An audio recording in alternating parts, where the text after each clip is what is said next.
Hi, my name is Fika di Sembilan. So, in this video, I will practice voiced and voiceless sound.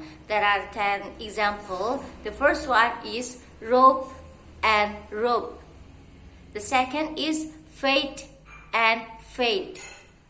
The third is rag and rag. The fourth is wreath and wreath.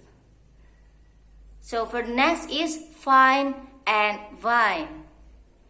The sixth is seal and zeal. Move to choke and joke.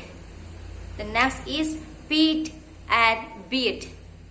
The ninth is toad and dote. For the last is gal and gal. So I think that's all from my video. Thanks. Wassalamualaikum warahmatullahi wabarakatuh.